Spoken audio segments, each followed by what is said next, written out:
Good afternoon, everyone. I'm Luisa De Moro. I'm Global Head of Energy Transitions at BNEF, and it's a pleasure to welcome all of you to our annual BNEF briefing during COPs. I feel very lucky, and I always say that because I happen to have a global job, but I'm Brazilian in this moment, and I feel very honored to be hosting this event in Brazil. I've told my team and my CEO that I wanted to do a bigger briefing this year. Everybody got a little bit scared, but I told them that Brazil never disappoints. So thanks to each one of you that came to helping me with my personal mission of filling up this bigger room for the briefing today. Over the next hour and a half, we're going to have a series of BNEF talks about different topics that are relevant for you as you prepare for next week. And we're also very honored to feature a Zero podcast interview with Ambassador André Corrêa do Lago in a few minutes, our COP30 President. And to kick off this afternoon, I want to invite my CEO, John Moore, to deliver his presentation.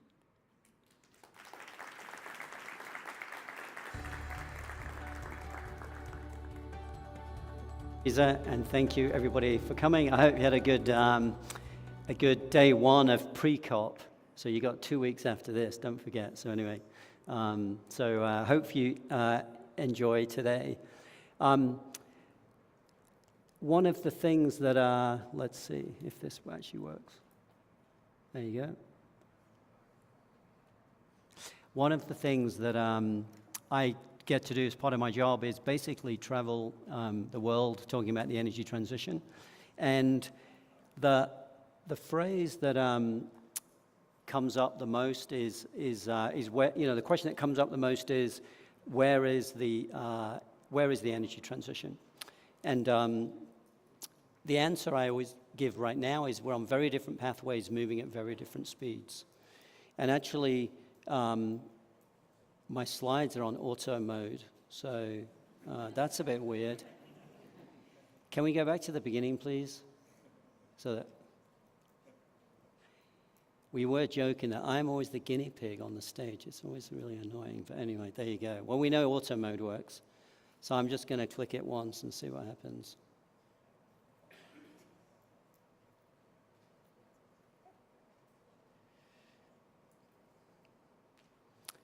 Okay, I'll tell you what, let's do this. The clock works, so we're wasting time here, so that's good. It doesn't go back.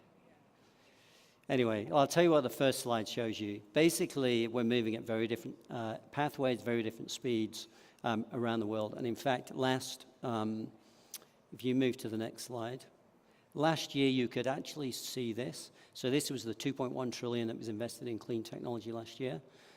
It was up 11%. However, if you look at the dotted box, what you'll see, it was actually up 21% in Asia, which is pretty amazing. 7% in the Americas and minus 1.7% in Europe. So kind of already you could start to see very, very different speeds by region. And if you split that by technology, 93% of the 2.1 trillion went into just 4 different technologies. So that's renewables and batteries, EVs, and grid. So that's really where all of the money's going. Everything else was just literally 7%, what we would call phase 2 type technologies. So you're already starting to see last year a very different set of behaviors. And okay, so I just wanted to touch on 4 factors which I think are important in these different pathways and different speeds. One, obviously, is cost curves. Cost curves are sort of so omnipresent now, people don't even mention them as much as many other topics, but they are probably the single most important thing that's going on. Solar modules are down since 2023, 61%. 61%. And battery packs were down 20% just in 1 year, just in last year. So this stuff is getting really, really cheap. And again, this is the phase 1 technology where the money is flowing. Policy is sort of the next thing, and obviously with tariffs, policy has become sort of much talked about. And you see very volatile, these are the US tariffs on clean technologies, very volatile. Hopefully now people are kind of getting used to this game, and actually in the next sort of 2 or 3 years, we're factoring that into different strategies, but you can see it's an important thing. The other one is temperature. It's a pretty shocking thing that in the last 30 years, the average temperature in Europe has gone up by 2.3 degrees C. That's pretty massive. So again, a little bit like the tech costs, it's happening, but it's happening in the background. It's one of these slow things, but it's pretty fundamental. And then the last thing is around AI. And as this quote from Anthropic says, it's moving really fast. So we did a session on AI today. Since January, we've done, I don't know, 1 or 2 a week on AI. What does it mean? What is the power demand, et cetera? So this is a very fast trend. So I just wanted to touch on what those 4 things do across 4 different industries. So on the power side, amazingly, in half one was still a record. So this half one, despite everything that's going on, was still a record in terms of implementation. 386 billion flowed into clean technologies, about 2/3 solar, 1/3 wind, up a lot in distributed solar and offshore wind. But again, it was a record. So that's the cost curves. Very different by geography. So in the US, that number was down 36%, and in Europe, it was up 63%. So again, using very different trends. And this is our latest US forecast for renewable technologies. The dotted line at the top was where we were Christmas last year. So that was pre-tariffs. The sharp drop line was our first estimate around what the tariffs would do. So, we thought short increase for a year or 2 and then a sharp drop. We're actually seeing people essentially working around those, sort of, getting FID early, these kinds of things. So we're actually envisaging a much smoother curve in terms of a dip. But again, what you'll see is because of the technology cost, this is still growing. So despite the rhetoric, wind and solar and batteries are still going to be growing in the US over the next 5-10 years. And then on data centers, so lots and lots of talk on data centers. The first report we did was this one around US data centers, where US data center power demand goes from, it's about 3.5% of power demand to 8.6 by 2035. So it is significant. It's pretty similar to where EVs take us. Our estimates are actually more modest than many. So if you want to have a much more radical forecast, if you want to be on the news more, there's plenty of places you can go to get higher ones. But our view is this is what will actually get built out, because it's not about the demand, it's also about the supply. And then, interestingly enough, data centers is just one of a number of interesting new areas that electrification are going to be important in. EVs is going to be huge. Air conditioning is going to be huge. So again, it's of the order of those things, and it varies again by geography. We were in Indonesia recently, and this is one thing from our fact book. So air conditioning's double data centers or EVs. So if you're in Indonesia, you really care about air conditioning, much less about data, just to put that in context. So then what about road transport? So again, batteries have become so cheap, EVs are cheap. They're scaling massively. Grew 26% last year, 24% this year. And again, you start to see very big differences by geography if you look on the right. And that's where we are today. If you roll that forward, again, what you see is, China is still very large.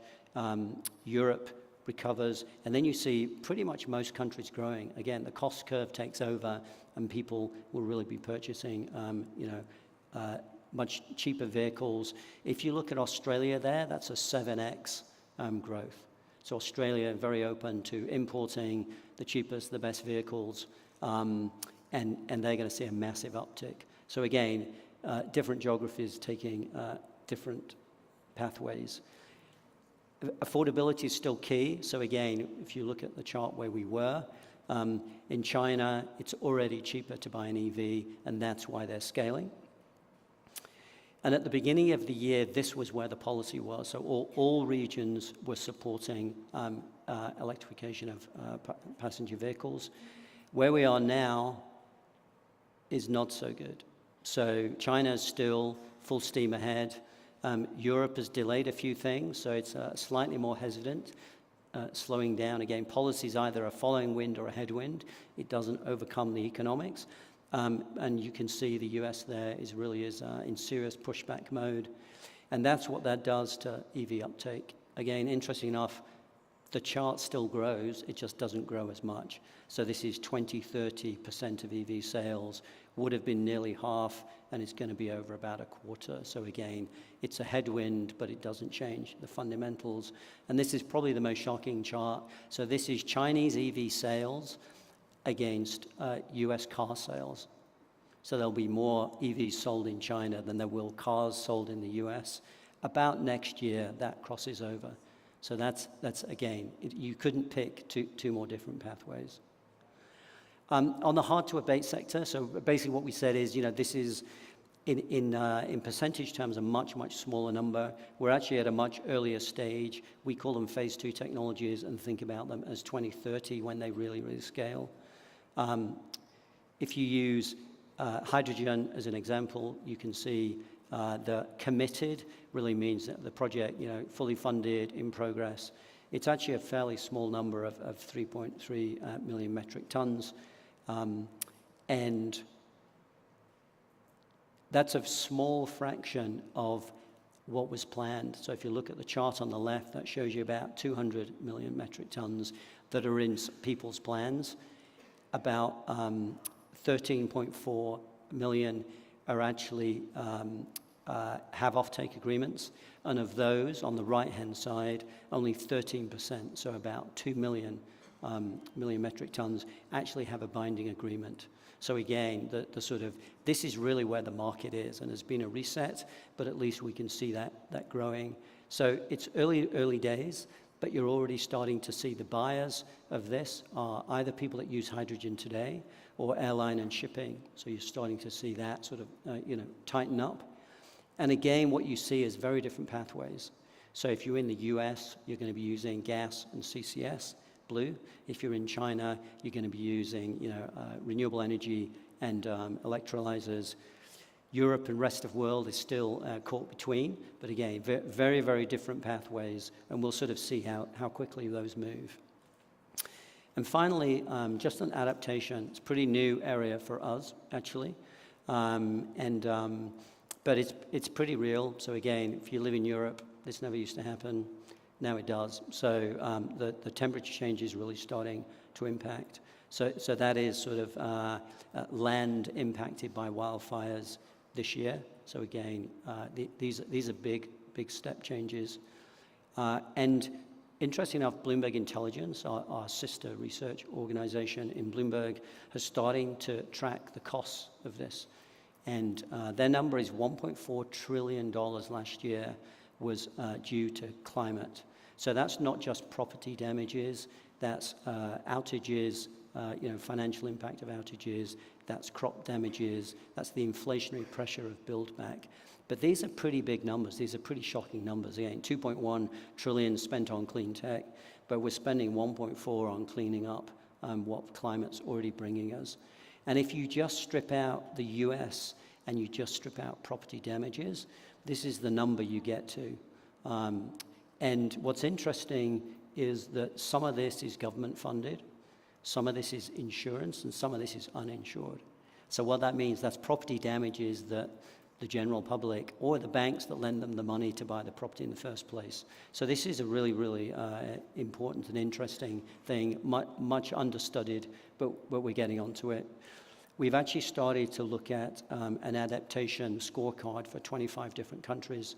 Up the y-axis is the Notre Dame sort of exposure rating, so that tells you their view on how exposed a country is. And the x-axis is what we've come up with, sort of looking at a number of metrics across countries. You see Canada on the sort of right-hand edge. So right now, our view is that Canada is at least the best prepared. It has the best methodologies. It has funds specifically focused on it. And places like Singapore also score quite highly. So again, a long way to go, but we're starting to put numbers and metrics around this at a country level. So that's really what I wanted to say. I mean, you can see across each of these different industries and areas that these trends, if you like, these big drivers, the technology trends, the policy, is it a headwind or a following the wind? Temperature itself, or AI as a sort of short-term boost, joining other things. And that's my summary. We're traveling at different speeds, in different pathways. So, and some parts of the world are moving slowly. Many parts of the world are moving fast. So, anyway, I hope you enjoy pre-COP, and mostly I hope you enjoy COP. Thank you.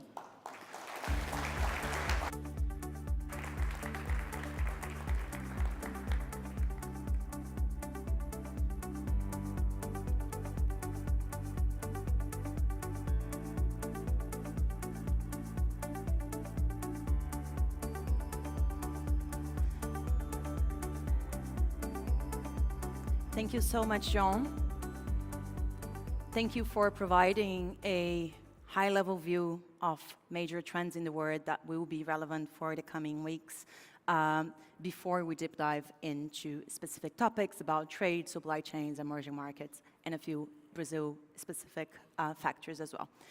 But before we continue with BNEF presentations, it's my pleasure to invite to the stage Akshat Rathi, senior reporter at Bloomberg Green and the host of the Zero podcast, and Ambassador André Corrêa, the Lago President of COP30, for the super exciting live interview of the Zero podcast. Please.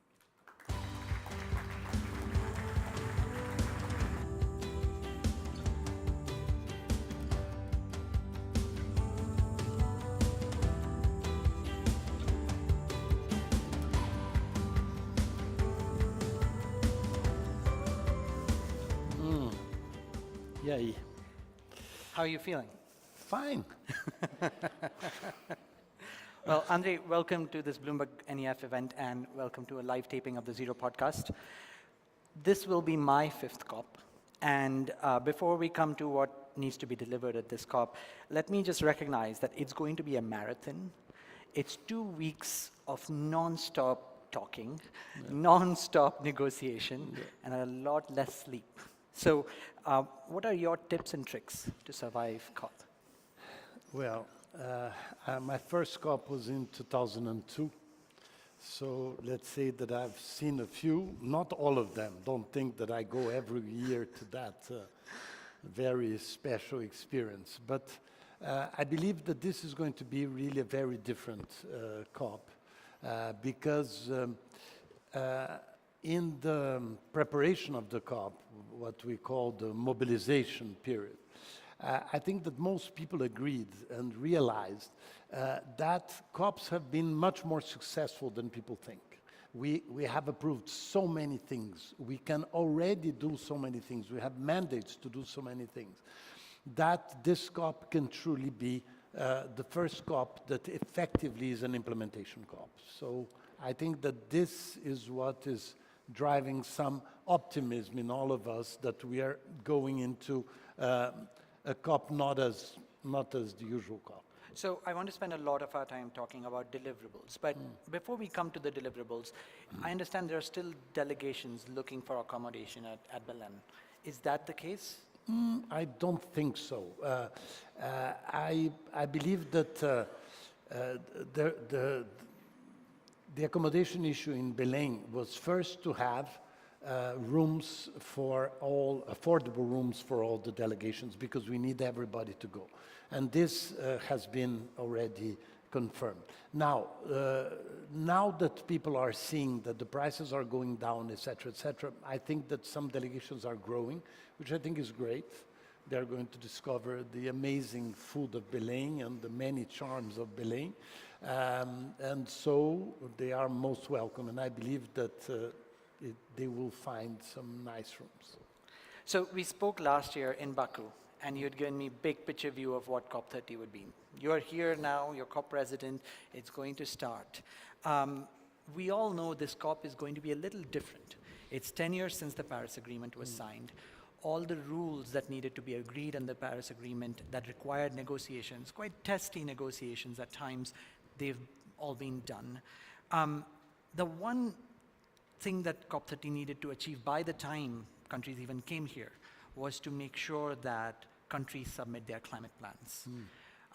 You have spent a lot of your year trying to get countries to submit more climate plans, and yet so far only about 60 countries have done so. Why has it been so hard to convince countries to put forward their climate plans for 2035? Yeah, this was not expected, no?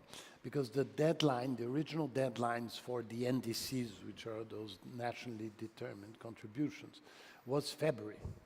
But the truth is that countries have realized how complex it is to do a good NDC. And now that much more people are watching it and that you have the structures of some verification, of support, etc., countries want to present NDCs that are credible, and they have to negotiate inside the country to make sure that they are proposing something that is doable.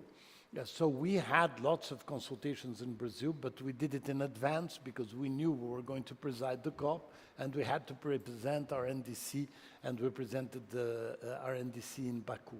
But I think it's very much linked to the fact that the NDCs are a very serious issue.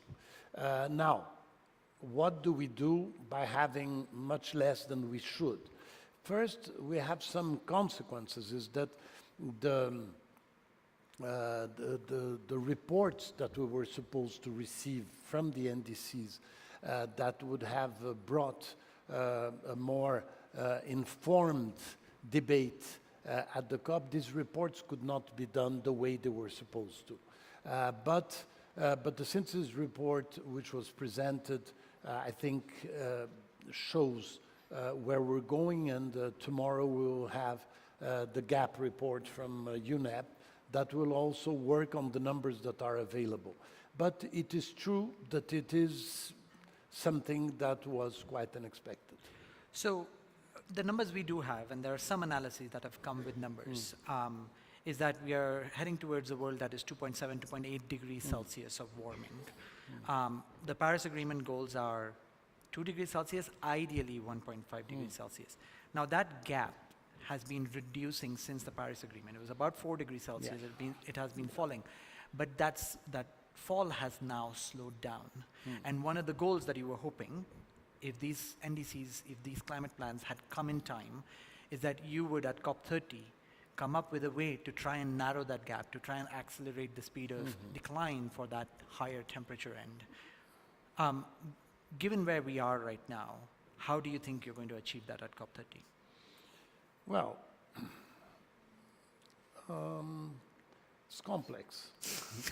I think that there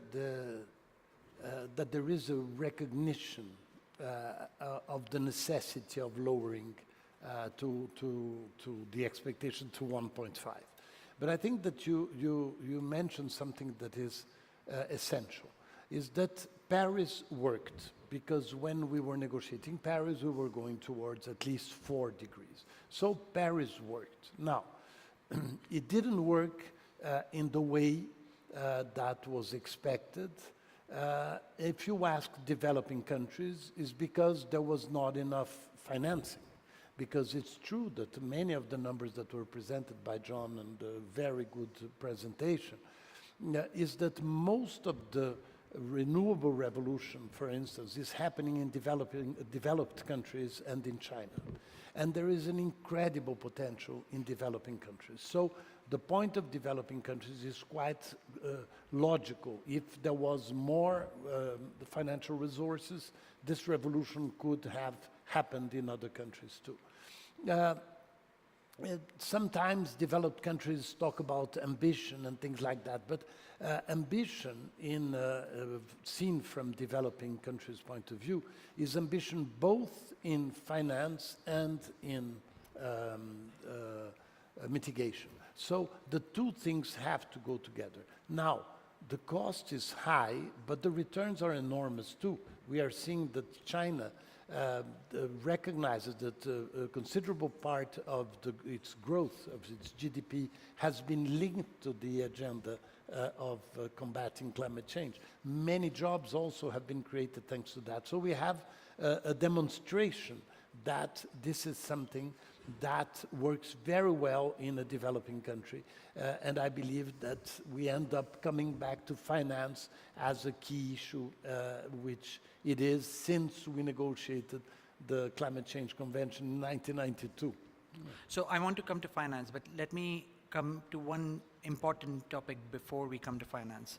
So we know in the national climate plans, there are lots of plans that are, again, as John explained, differing speed, different context. Developing countries have different commitments in their climate plans, developed countries have different commitments. But we also have some big goals that countries had set, like tripling renewables or stopping deforestation. One of those goals, which was signed off at COP28 in Dubai, was to start to phase out fossil fuels. Now, none of the 60 climate plans that have been submitted so far have any language about stopping the production of fossil fuels. You talked about China. Now, China is a country that is clearly building what many call an electrostate, a country that is exporting clean tech. But even their own submission of a climate plan is much weaker than anybody expected. We had Wopke Hoekstra from EU saying they wanted China to reduce their emissions by 20%, maybe 30% by 2035, but the commitment is 10%.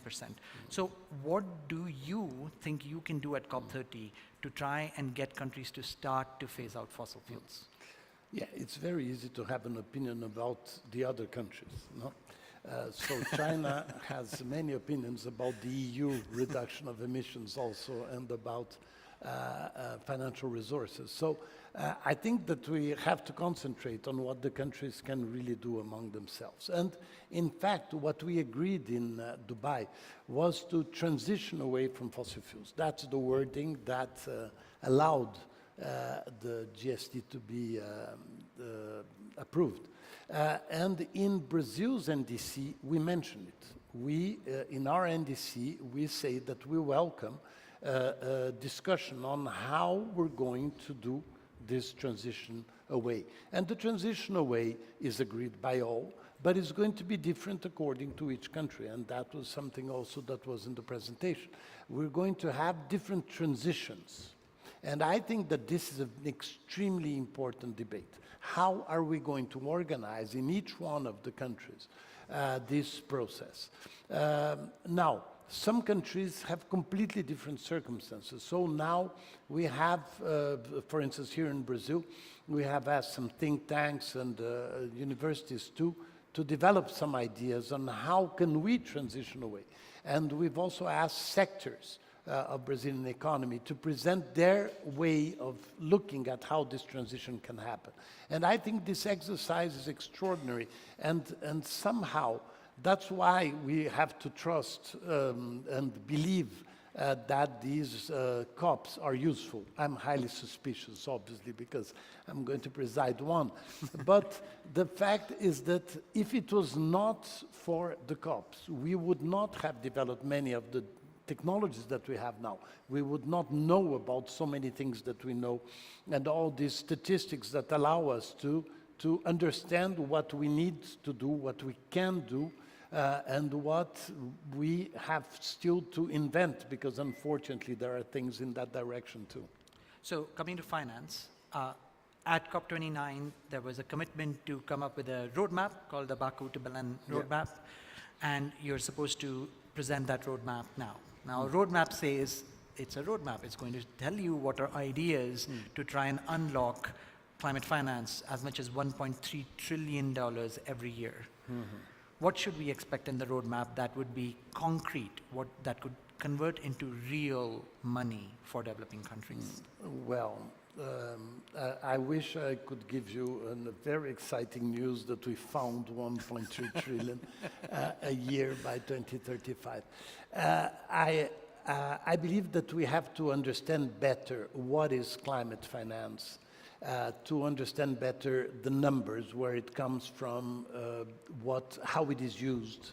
And so the roadmap that the presidency of COP29 and the presidency of Brazil are going to present, I believe translate in a very straightforward way the difficulties that we may face.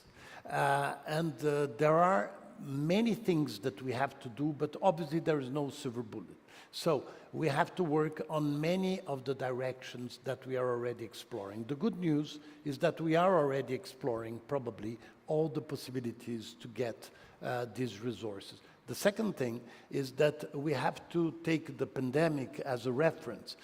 Nobody would think that we would be able to raise as much money that was possible for the pandemic in the time that this happened. So there is money, there is enough money, and by the way, it's quite interesting because one of the numbers that was presented here is that the cost of climate change is already 1.4 trillion a year. So 1.4, 1.3 trillion, so it already costs 1.4 trillion. So the numbers are there, the resources are there, but we really have to correct many things that may look small, but together they become a barrier to this finance objective. But as we put it in the report, we are optimistic because it is possible. So in that chart of 1.4 trillion, there was one big blue bar. 1.3, don't exaggerate. In the damages. The chart. Yes, on the chart. $1.4 trillion of annual climate damages. There was a big blue bar, and that was the US, and that was about $800 billion of climate damage in 1 year. Yeah. And we need to talk about the US. You have been a diplomat all your life, and it must be recognized what happened at the International Maritime Organization. In October, there was a meeting where countries were very confident that they had worked on years to try and come to a global carbon tax on shipping. They were confident that a majority of countries would vote on it. And then we saw something that lots of diplomats have come to us and told us was extraordinary, something that they had never seen in a multilateral forum before, where the US first made public threats and then made private threats towards individuals to revoke their visas or put sanctions, to tell them, if you vote for this proposal, you're going to be in trouble. And that kind of bullying, as one expert put it, has lots of countries worried. Now, you are going to be at a COP where the US is still a part of the COP, right? By next year, they won't be. But right now, they're officially a part of the COP. What is your plan to deal with the US at COP, especially if they become so disruptive? So you told me I'm an experienced diplomat and I'm a diplomat and you want me to talk about the US. So okay, let me try. Well, I heard similar reports about the negotiation in London. Yeah, it is, let's say that it is not the definition of diplomacy, no, what happened there. But I believe that at COP30, we're going to have a different circumstance. The US already announced it's out. So, and it's just waiting for the formality of waiting 1 year to leave formally in January. So I think it's different than the US acting in two negotiations that they believed were going to affect them. As you know, the Paris Accord is much less binding than many of the other agreements. And so the US maybe believes that with the Paris Agreement, just leaving the Paris Agreement will solve the problem they have with the Paris Agreement. But it's, nevertheless, it was two very interesting negotiations, both plastic and the IMO, because they showed in a very clear way how all these negotiations have become essentially economic. So when people think of COP30 as an environmental negotiation, it's because they haven't seen how it has evolved. It touches so many sectors of the economy that countries really have to be very careful, because no country in the world is ready for the transition. Every country will have to sacrifice some sectors or will have to invest very heavily for changes. So what you see is that somehow we are touching some nerves, in the sense that these negotiations are reaching something, because they are provoking a reaction that is, some would say, not me, I'm a diplomat, overreaction. Yeah. So you say it is an economic conversation, but if you, and there have been analyses done of the global carbon tax on shipping, it would raise the price of somebody buying something at a supermarket by 0.1% of the price, right? It's a very, very small increase, because shipping is only the transport cost of the good that is being brought to you. And so it was less economic and clearly more ideological, the battle that's being waged, so to speak, on the diplomacy front right now in the US. So if it was economic, you could look at the charts that we just saw and you could make the case that clearly, rationally, people should be acting for climate action. But this is not about rationality.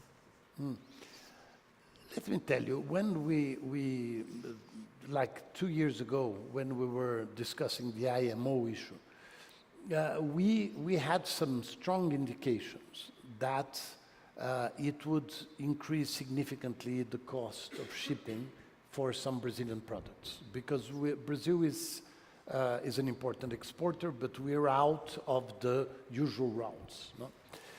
So we had an economic concern about it, but we discussed, we said the problems that we had, etc., and so the negotiation adjusted to incorporate the concerns of countries like Brazil.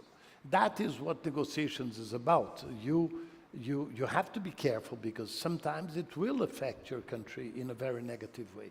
I think that there was, I wouldn't call ideological. I think it is a reaction against the previous government that had a different perception of this. So they had no time to come back to the level of the negotiations before. So I think that today, I've been trying to, I think many people agree, that today you cannot anymore use, fake scientific data to discuss climate change. So now there is a new stage in the debates about climate change, which is the economic logic of the fight against climate change. So the economic logic of this fight on investing in renewables, on transitioning away from fossil fuels, and so many other solutions, development of new technologies, I think this is what is being debated. And in every country in the world, the most conservative groups, which are concerned about the negotiations, are the most active groups with the governments. Right. Because they are afraid to lose something. And so somehow every country arrives at the COP very much influenced by the sectors of their economy that are more concerned. So I think there is just an increase in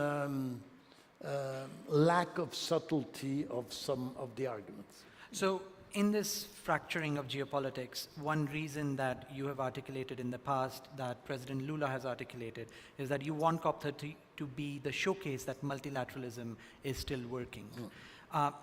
One way, and this is the little technical part of COP, one way in which that is done is that towards the end, there is a statement, sometimes many pages of PDF long, that all countries sign off on, typically called a cover decision. We've had a cover decision in Glasgow called the Glasgow Pact, and Sharm el-Sheikh called the Sharm el-Sheikh Implementation Plan. One way in which you could show that multilateralism is working, that would be through showing countries making a commitment towards climate action through this cover decision. Is that a tool that you're going to use? If not, what tool? No, it is a tool. It's a legitimate tool because it's in the rules of the negotiation.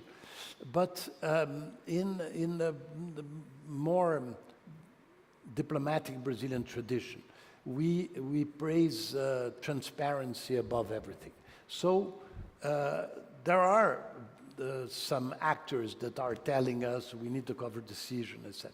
I prefer to try to use the negotiations that we have already included in the agenda and try to find a place for all these concerns in the decisions that are going to be negotiated.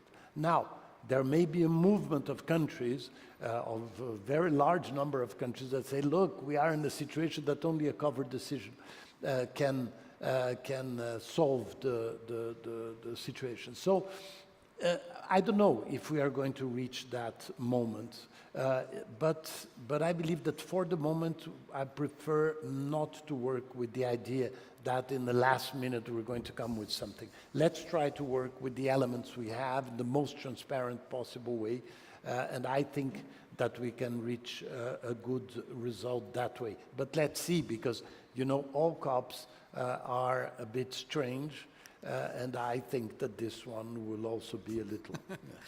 Well, last question for you.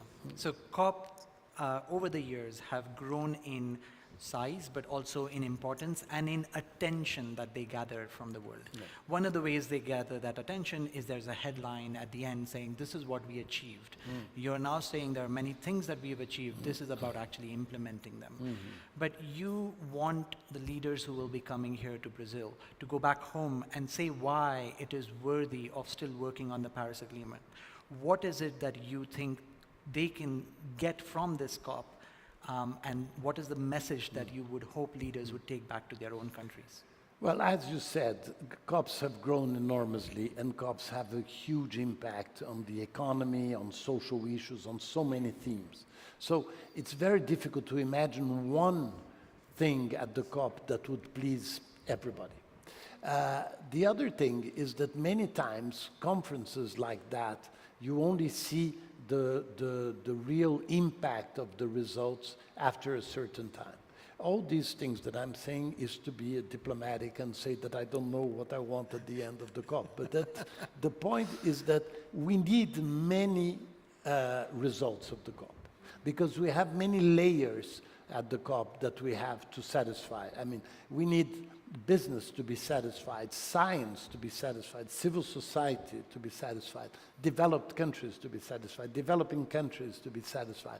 So I think that this is what makes a successful COP, is when you have united people, and not when you have achieved one result that is appreciated by one sector more than others. So it's a very difficult balance, but we've been listening to countries, we've been listening to civil society, to science, to business, and I hope that we are going to be able to have a COP that brings true results to all of them, because I think that this is what is going to bring back trust in multilateralism, is not the capacity of having an agreement in the last minute on something that people didn't have so much time to read. So let's try to do it, because again, I think that we have to convince people that it's worthwhile to continue to negotiate climate, and convince people also that we have negotiated enough to act. Thank you and good luck. Thank you. I need that.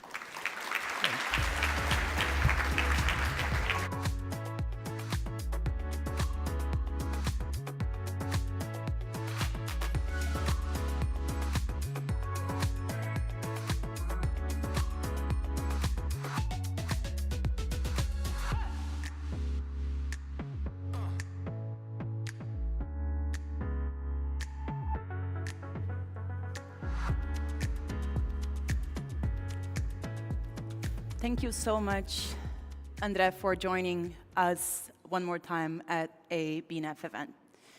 I'm now back with my speaker hat, and the question about the US gave me the perfect segue to start my presentation.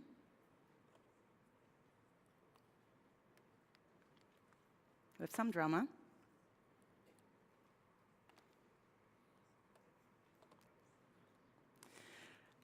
Because this year has brought a lot of noise around trade, around tariffs, and around supply chains.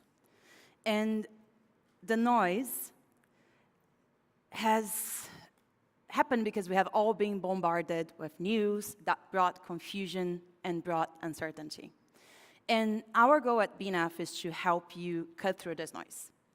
And to help you do that, especially as everybody prepares for COP30, we have published, just a few days ago, a report that is open to everyone that looks at clean energy trade and emerging markets, specifically assessing the impact of tariffs on the energy transition. And today I'm going to highlight just a few findings of this report, hoping that this can help you cut through all this noise. The first thing that is important to recognize is the role that China plays. And the fact that, if we can go to the next slide, the fact that China does host and is home to 80% of all the manufacturing capacity in the world.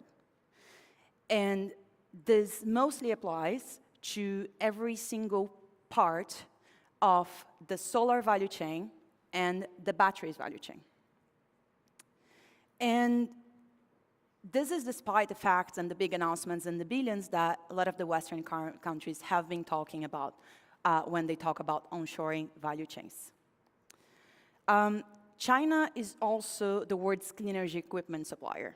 And this is because most of countries do not have their own manufacturing capacity in-house. So right now, China exports about 50% of all the clean energy technology equipment that the world consumes.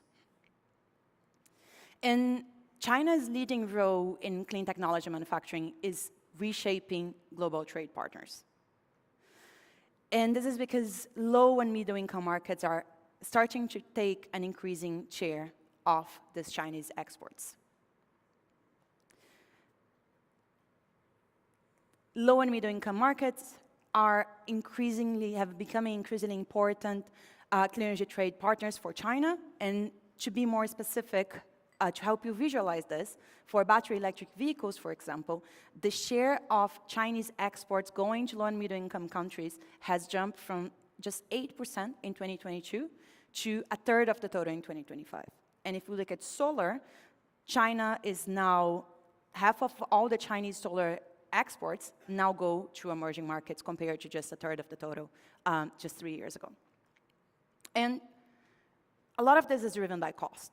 So cost of solar modules, for example, has gone down 76% between 2017 and 2024. And this is allowing countries that a few years ago could not afford the technology to be able to be home to a lot of the imports of it. And there's another important enabler in this context is the fact that the low import duties for clean energy equipment in a lot of emerging markets is helping to keep price lows in the current context. And these dynamics together have driven a boom in emerging markets trade flows, not only as a share of the total, but also an absolute number. And this becomes very evident when we compare the clean energy imports in terms of dollar values in 2017 to 2024. What we can see is that in total, just 5 years ago, emerging markets were only importing about $3 billion in lithium-ion batteries. This number has grown to about $20 billion just in 2024. And for EVs, we also see a similar jump from nearly nothing to about $23 billion in 2024.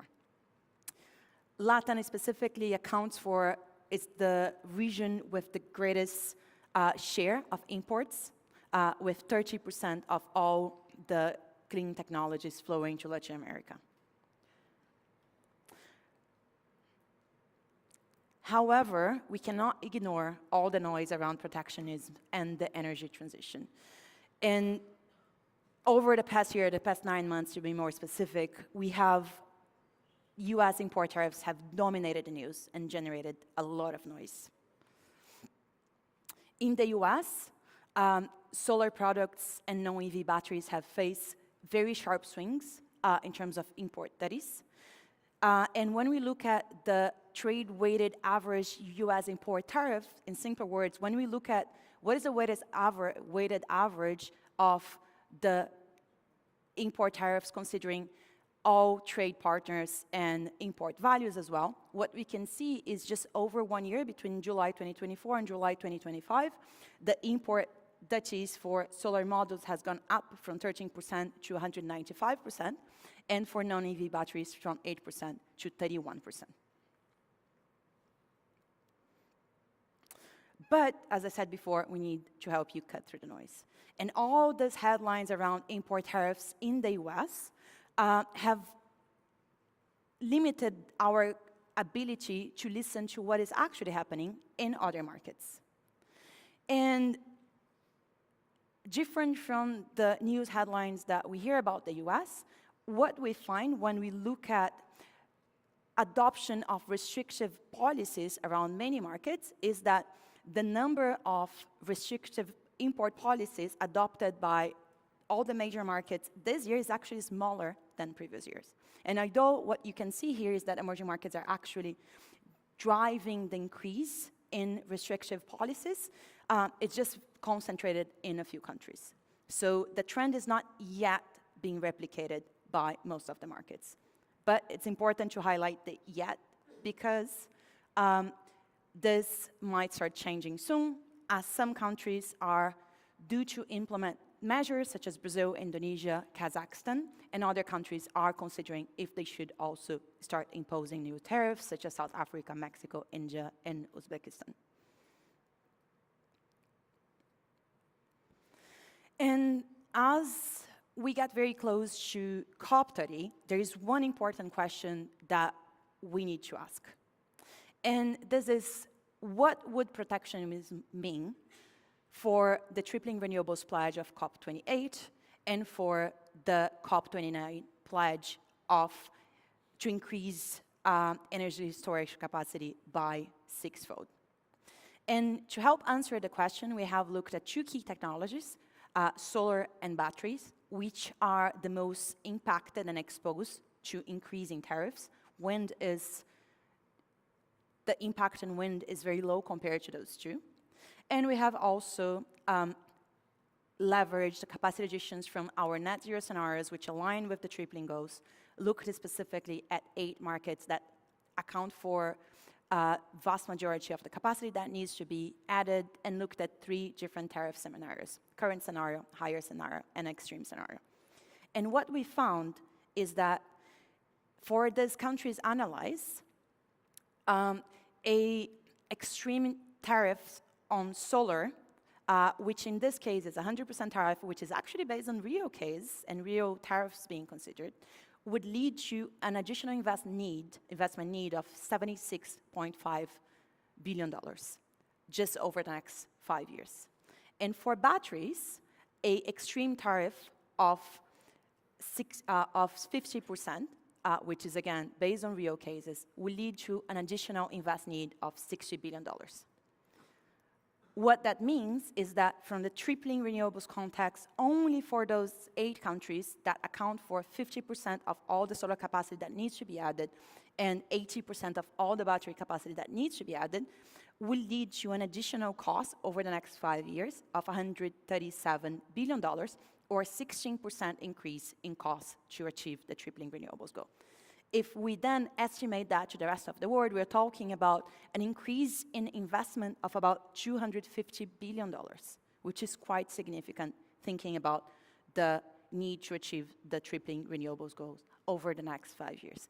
Emerging markets are the ones most exposed to change in tariffs, so countries need to carefully consider whether or not they should impose those measures. And that's because tariffs can help attract investment, diversify supply chain, they can help build local value, but they can also risk slowing clean tech deployment, raising costs, and delaying decarbonization. And as countries plan for this next phase of decarbonization in the coming years, they really need to strike the balance between industrial ambition and low-cost clean technology. And this is going to be one of the defining policy questions of the decade. I hope we help you cut through the noise. We're here to help you this if you need. And now I'm going to hand over to Sophia for a session that I'm very excited about. Sophia is going to come up. Sophia Maya heads our country transition team. And she's going to share some insights and launch Climate Scope for you. And Climate Scope is a project that we have been doing for 14 years that looks at attractiveness of emerging markets, and that actually started in Brazil. But this is the first time that we actually get to launch Climate Scope in Brazil. So I'm very excited for that. Thank you.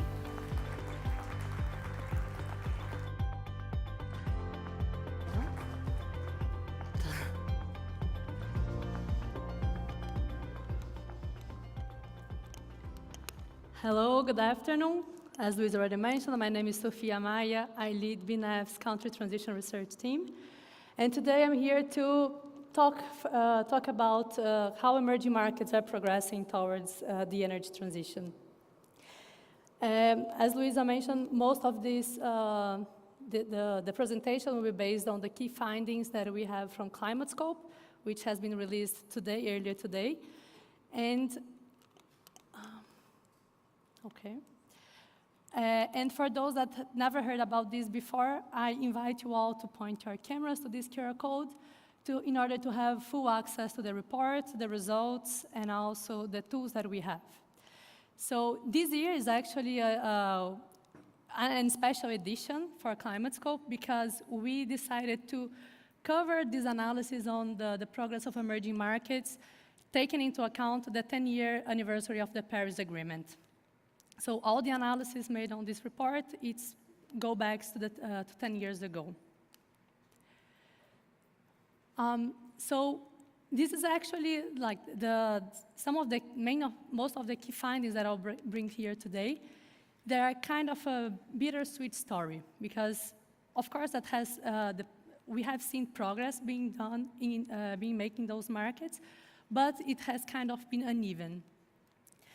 And just to rewind, where are we in terms of the emerging markets, where emerging markets is starting to take an active role into the global climate action, just want to bring us back to 1997, where the Kyoto Protocol was firmed.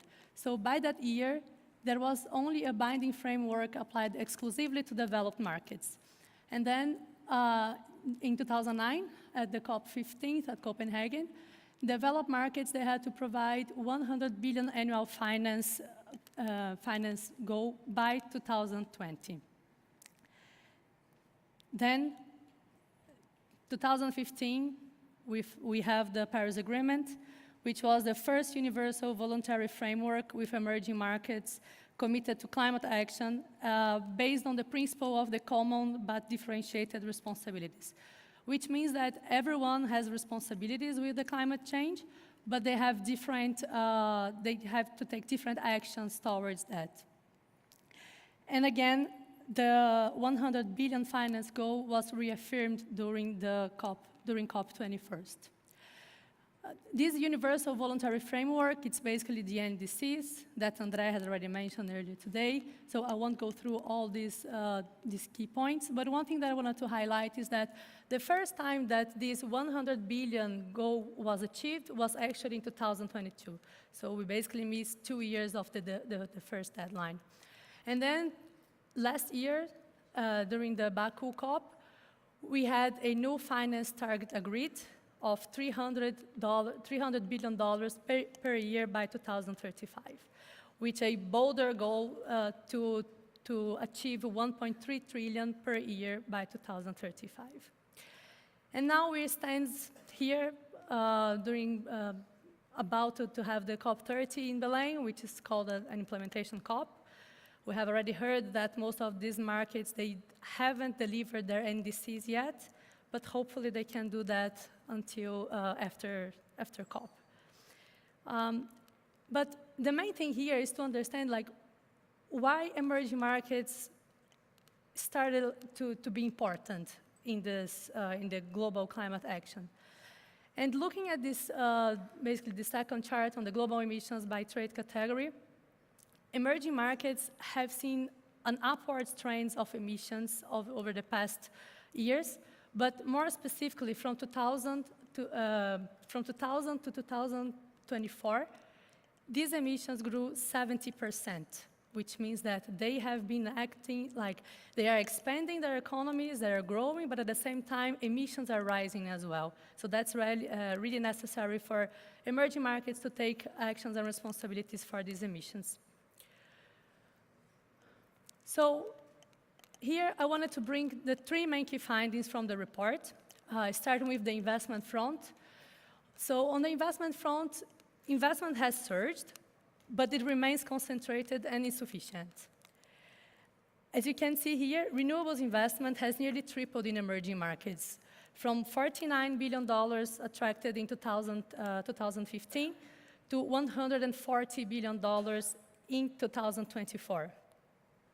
But yet, emerging market share of global remains very low and flat compared to developed markets and compared to China as well. On average, emerging markets have attracted only 19% of all the investment, the renewables investment over these past 10 years. And this remains even uneven across income levels and regions.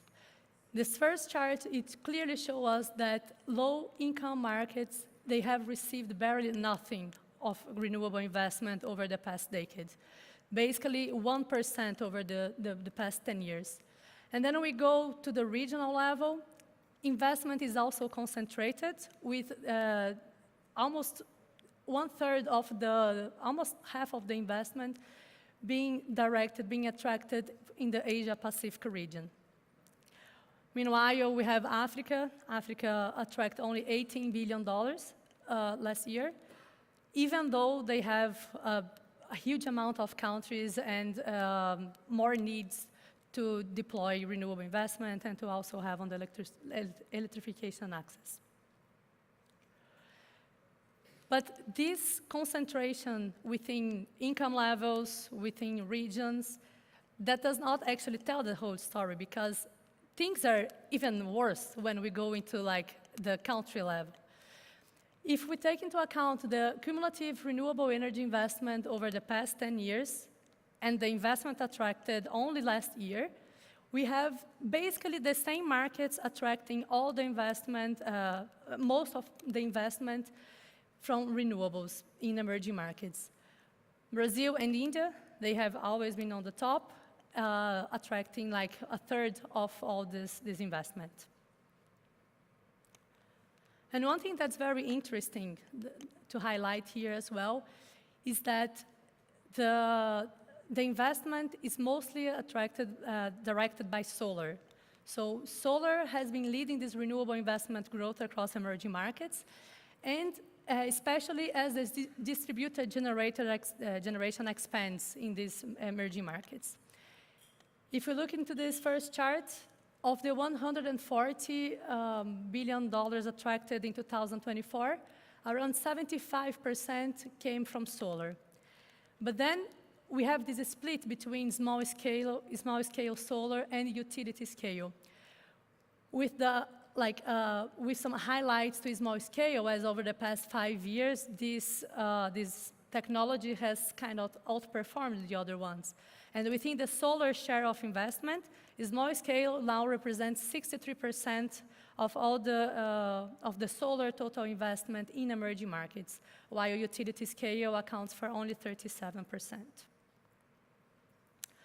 Well, all this investment, of course, they need some support. And then I just wanted to bring another key finding on the policies. So policy frameworks have expanded across nearly all emerging markets. However, the lack of binding targets and policy continuity continues to challenge progress in several emerging markets. We have been doing climate scope for almost 15 years and collecting data for over 100 markets. And this chart clearly shows us that there has actually been some progress on the policy front. When we look into net metering, this is a great example. In 2015, 21% of the markets covered by climate scope, they had this policy in force. But then, by the first half of this year, around 73% of the markets, they had this policy in force. Another interesting one is also the renewable energy targets. So, in 2015, 56% of these markets, they had a renewable energy target in force. And now we have basically all emerging markets with a renewable energy target in force. But despite nearly universal adoption of renewable energy targets, most emerging markets face significant gap to meet them. And as you can see, almost 50% of all these emerging markets that has a renewable energy target in force, they still have a large gap to fill in order to reach their targets. And talking about auctions, which is a very effective policy that has helped a lot on the deployment of renewables in a lot of emerging markets, the clean energy auction programs, they remain unevenly implemented across emerging markets. So if we go back to 2024, around 60 gigawatts of the capacity contracted via auctions was contracted by India out of the 83 gigawatts. And more interesting is also like the lack of continuity. So if we take Africa as an example, in 2024, around 60% of the African markets, they used to have an auction policy in force. However, as these markets, this share dropped to around 25%, because most of these markets, they haven't held any round for the past 3 years. So putting together this investment advancement, the investment progress with policy frameworks, we now get into the electricity grid. So low carbon capacity has doubled, yet additions remain highly concentrated in a few markets. Last year, low carbon capacity has doubled across emerging markets compared to 2015. So we have reached 1.2 terawatts of installed capacity of low carbon in emerging markets, compared to only 0.6 in 2015. And most of this growth in low carbon capacity was driven mainly by solar. Last year, 70% of all the capacity additions that we had in emerging markets came from solar additions. And then we add wind to this sum, almost 80% of the capacity additions last year came from wind and solar. But again, the same stories repeats with, from investment repeats with the deployment of renewables. If we take into account the top 10 emerging markets that most installed solar or wind capacity, we're going to have basically the same markets, the same top 10. Again, Brazil and India are the same, are some of the main countries that have deployed the most capacity within emerging markets. So, of course, that there has been a lot of progress, but again, this remains uneven and very concentrated in just a handful of markets. And now, just wanted to finalize my presentation. This is the most exciting part from the project, where we come up with the most attractive markets for renewable energy investment based on climate scope for the 2025 edition. So when we talk about the investment, the policy frameworks, and the deployment of the renewables, now this reflects directly on how some markets are progressing more than others, for example. And this year, for the third year in a row, India ranked first as the most attractive market. That was mainly led by a robust policy framework aligned with high levels of investment. And then we had Romania that climbed to the second position, backed by power sector reforms. Then Chile got back to the top 3, and this was due to grid expansion and also to the implementation of storage programs to deal with the curtailment issues. Philippines, they have one of the most robust policy frameworks among the Asia-Pacific region, and they have also seen a rising power demand. And to finalize the top 5, for the first time, Pakistan joined this ranking, and that was mainly led by the almost 13 gigawatts of solar capacity deployed in the market last year, aligned with high electricity tariffs in the market and a net metering scheme. So I won't go through all of them, but what takes my attention here is that we have some markets that have actually outperformed, new entrants that have outperformed other markets such as Brazil and mainland China, but that doesn't necessarily mean that these markets are not attractive anymore. That's not true, even because they are here part of the top 10. So that's it. I highly encourage you all to check the report, all the full results, and thank you very much.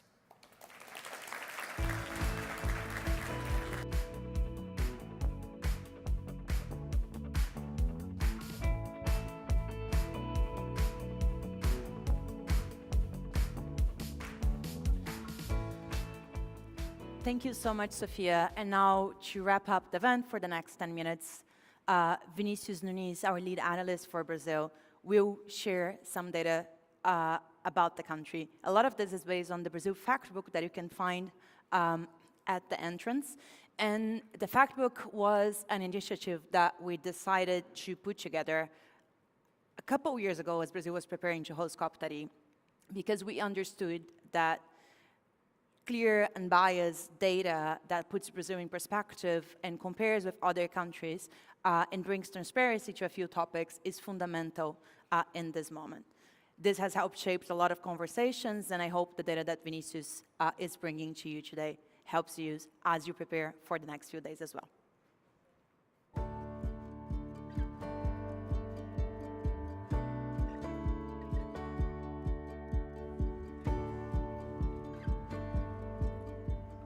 Hi, good evening. Thank you all for coming again.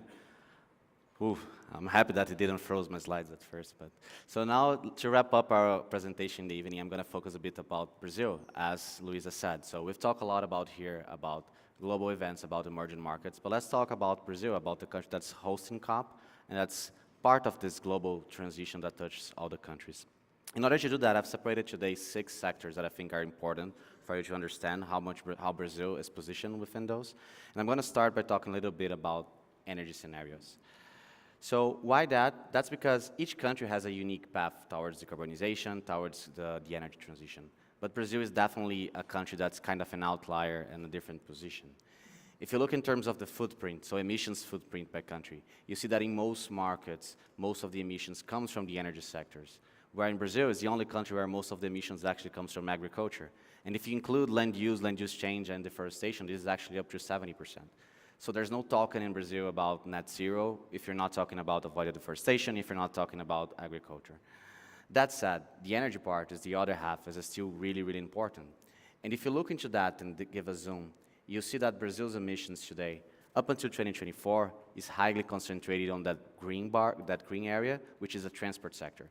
So the transport sector is responsible for over half of Brazil's emissions.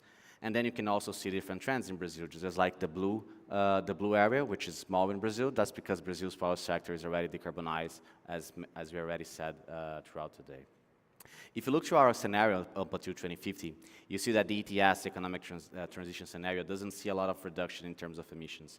But if Brazil wants to be aligned with net zero, it needs to have a steep decrease in emissions, over 70% decrease up till 2040. So there's a big gap for Brazil also to pursue in the energy sector. If we compare what this chart is showing to what Ambassador André was talking just before, which was the NDC, you can see that Brazil NDC claims a 59 to 67% reduction by 2035. And our scenario reaches about 20% of reduction, the NZS. That means that Brazil's ambitions towards decarbonization is bigger than what BNEF's energy net zero scenario said. That said, Brazil is also considering that most of those emissions are going to come from agriculture and come from avoided deforestation. So it doesn't mean necessarily that Brazil cannot achieve this reduction. It does mean that Brazil has a big work to do in other sectors as well. And if you want to put some dollars on what this means in terms of investment, we have estimated that the net zero in Brazil, it's an opportunity of $6 trillion. And why we say opportunity and not cost, because essentially the country is spending, is because if you're moving away in an economic transition, this is actually going to cost you up until 5.6, only 5–10% less than the net zero scenario. And that's not accounting for the whole adaptation and mitigation costs that we've seen earlier. So in Brazil, if you put that into perspective, you can say that the net zero scenario is actually cheaper than the ETS scenario. So that's why we said it's a $6 trillion opportunity for the country. And just to move and start looking into other sectors that I have here, the power sector is an interesting story in Brazil, because Brazil already had a decarbonized power sector. But if you put Brazil in perspective with other markets, and this is 2024, you see that Brazil is investing, its top 3 countries investing more in wind and solar globally. So at the same time that the country already has a renewable matrix, it's still investing a lot. And we believe that this industry is going to thrive and has a good perspective in the next years. However, if you look in the short term, Brazil is going through a different situation. If you look up until now, up until 2024, you're seeing a growth trend in Brazil in terms of renewable additions, in terms of solar, in terms of wind. And if you see after the dotted line, which is our forecast, you're going to see a decrease in our forecast in terms of additions of both wind and solar.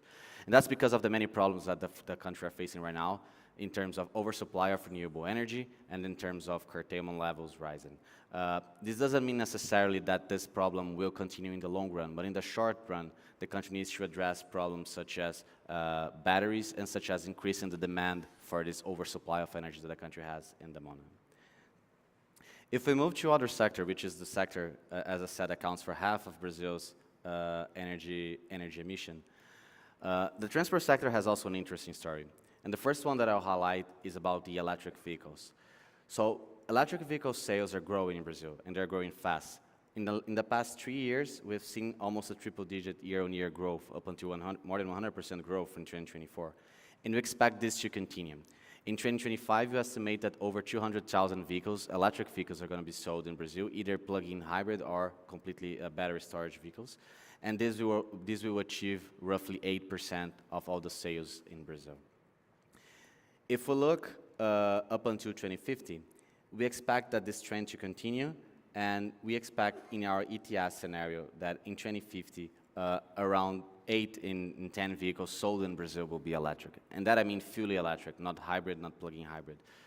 And that's a module that's not based in terms of climate scenarios. It's based in terms of economic decisions. So how would the economic develop if the consumer only takes into account economic decision in terms of vehicles? And if that does happen in Brazil, and Brazil does electrify its passenger vehicle fleet, we're going to have a special case in Brazil as well, because Brazil is also a powerhouse in biofuels. And if you electrify your fleet, you're not only displacing oil, you're also displacing ethanol, which is another sustainable solution. So we believe that this electrification of passenger vehicle can be responsible for actually shifting almost 0.5 million barrels per oil per day of ethanol. That means that this ethanol that's currently being used in the passenger transport in Brazil, either as in the form of ethanol for flex fuel vehicle, either in the form of blended made it for gasoline, this is going to be displaced. But this doesn't mean Brazil is not going to use this elsewhere. Brazil has an opportunity of use this in other areas. If you look in the area chart, it's the shipping and aviation demand globally, and we expect those to continue to rise. So we say that Brazil's ethanol may fuel planes and ships in an EV era in the country. So that means that electrification and the biofuels in Brazil can walk side by side.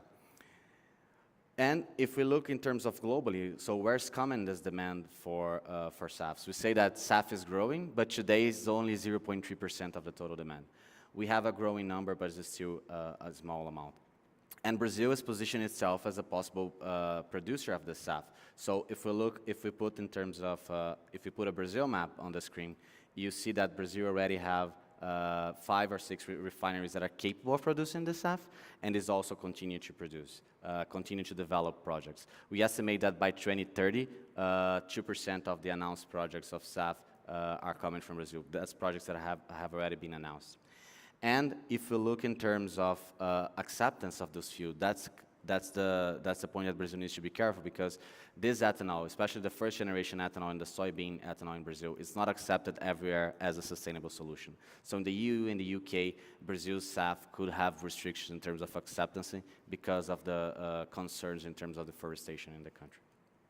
And if Brazil continues to electrify its fleet, continue to electrify its economy, it's going to need more and more energy transition metals and critical mineral metals. If we look in terms of metals that are necessary for battery, we see that Brazil, Chile, China, and Australia together have big reserves and accounts for most of global reserves. And if we look specifically into Brazil, Brazil has actually 5 minerals where it has more than 10% of all of the global reserves. And with some of them with over a quarter of global reserves. One interesting mineral here that I want to emphasize is the rare earths ones. There has been in discussions with, a lot of discussions with the US, the economy with China. And if you look on that, Brazil has actually 18% of global reserves. If we look into all countries together, you see that Brazil is actually the 3rd country just before China and before Vietnam with more reserves, followed by India and Russia. But if you look on the chart, on the bar chart on the right, where you see the actual production of rare earths, you see that's still really concentrated in China. And this growth in 2022 for 2023 was also concentrated in China. So what do we expect in the next few years that this rare earth production could increase in emerging markets like Brazil, like Vietnam, and like China. And finally, probably arguably one of the most important sectors is Brazil, is actually agriculture and biodiversity sector. As I said in the beginning, there's no talk in Brazil about net zero without actually talking about agriculture and biodiversity. If you look in terms of Brazil production, Brazil is producing over the years more and more sugarcane, corn, and soybean, and this is now more than 100 billion economy in Brazil. And if you look on the line, which is the value of the fuel that's being produced with those crops, it reached over 40% in 2025. So biofuels is a big economy in the country. And at the same time that the country, as I said, it's increasing its production, it's increasing its production of biofuels, of other crops, it's tackling also deforestation. So this is a chart that shows deforestation both on Amazon and Cerrado. Cerrado is a region in the countryside in the center of Brazil, which has a lot of agriculture. And you see that after 2023, in the first year of the new Lula administration, you see a decrease in deforestation in both of them. That's not said that Brazil still doesn't have risks. There's a lot of risks involved with fires and also with soybean farming in the Amazon region. And if you put that together, and all of that said about this biodiversity, when BNEF does an assessment about biodiversity globally and which are the countries that we expect that has more priority in terms of funding, Brazil actually ranks first. And ranks first, especially because of the value index, show how much of the biodiversity in Brazil, not only in the Amazon, but in Cerrado, in Mata Atlântica, in Caatinga, in other regions, in other biomes in Brazil, are important for the global biodiversity. And finally, if the country does need that finance, and if that biodiversity is so much important, one of the key instruments to do that is through carbon markets. And we expect Brazil to be a powerhouse on that too. If we look in terms of suppliers of nature-based offsets, we've seen Brazil as the top supplier with over 3 times more capacity than Indonesia. But if you look in terms of actually retirement of those offsets, it's still really lagging behind other peers. So that's to show that there's still room to grow on those countries as well. And as I said, there's a lot of topics to talk about in Brazil, but I think those 6 are enough, and there are already some fun facts for you to talk about during the cocktail afterwards. But just to give you a perspective on how Brazil it's integrated among all of those global energy transition. So thank you for the attention, and thank you for coming today in the evening. Yeah.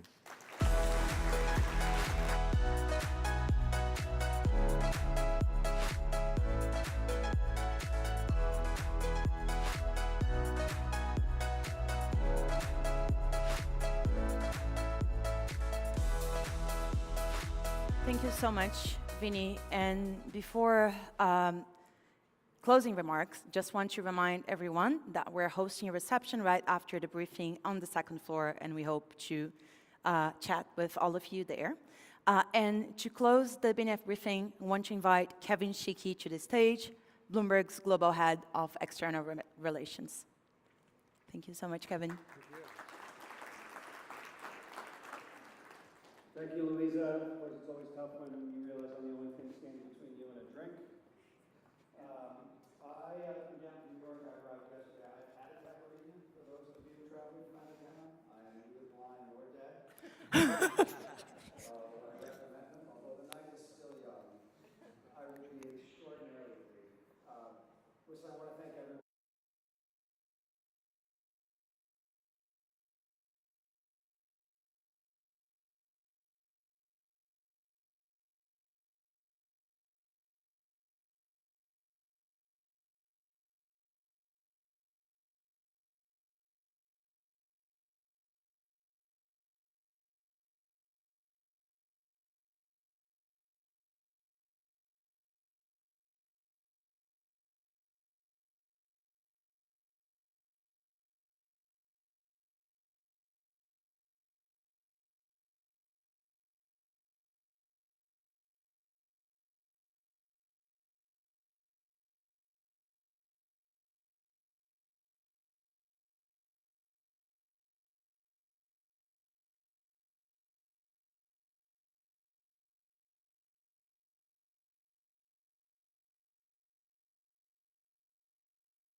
Here in Sao Paulo, traveling to Rio tomorrow as I am, being with the leaders that I've spent time today, with André, with Minister Haddad, it gives me confidence, which I grew up in Washington, D.C. You may actually not follow what's happening in my country these days. Doesn't always give us the same sort of confidence as what's happening. Brazil can help drive not only what's happening in Brazil, but all over the world. So thank you for being here. I encourage those of you who are visiting to try a caipirinha. The rest of you, I encourage you to spend time with each other. It's gatherings like this which allow us to make relationships, make friends, build business partnerships, and carry that progress back to wherever we work. So thank you, thank you, thank you.